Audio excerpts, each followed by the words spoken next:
ఒక ఆయన అంటాడు, ఏమి ఇచ్చాడరా మీకు దేవుడు? రే మీరందరూ దేవుడి కోసం వెళ్ళినోళ్ళు కాదురా, యేసు ప్రభులో ఏదో ఉందని వెళ్ళినోళ్ళు కాదు మీరు. పాస్టర్ గారులు పెట్టిన ప్రలోభాలకు లొంగిపోయారు మీరు. పాస్టర్ గారులు కూరగాయలు ఇస్తున్నారు, పాస్టర్ గారులు డబ్బులు ఇస్తున్నారు, పాస్టర్ గారులు భోజనాలు పెడుతున్నారు, పాస్టర్ గారులు ఏదో చూపిస్తే మీరు వెళ్తున్నారా, దేవుడి కోసం వెళ్ళిన వాళ్ళు కాదు అన్నాడు.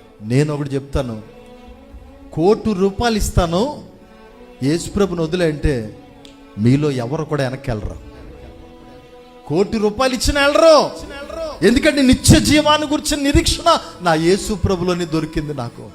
నా యేసు ప్రభు ఇచ్చే నిత్య జీవం, నా యేసు ప్రభు ఇచ్చే అక్షయ జీవం నాకెవ్వరు ఇవ్వరు. ₹1,000,000 ఇచ్చినా నాకొద్దు, నీ డబ్బు వద్దు, నీ బట్టలు వద్దు, నీ ఇది వద్దు. ఒకవేళ పీక మీద కత్తి పెట్టారే, యేసు కావాలా, నీ ప్రాణం కావాలంటే నా ప్రాణం ఎప్పుడైనా పోతుంది. బయటికి వెళ్ళి ఏ లారీ గుద్దుకొని వెళ్ళిపోద్ది. నా ప్రాణానికి గ్యారంటీ లేదు. నిత్య జీవం ఇచ్చే నా యేసయ్యే కావాలా, నిత్య జీవం ఇచ్చే యేసయ్యే కావాలా. ఈ నిరీక్షణ ఉంటేనమ్మా లంగరేలా, నీ ఆత్మకు లంగరే, నీ ఆత్మకు డోకా ఉండదు, నీ ఆత్మ కొట్టుకుపోదాం, పాతాళానికి వెళ్ళే ప్రసక్తే ఉండదు, నిత్య జీవానికి వెళ్ళిపోతాయి. క్రైస్తవుడి యొక్క నిరీక్షణ ఇదే.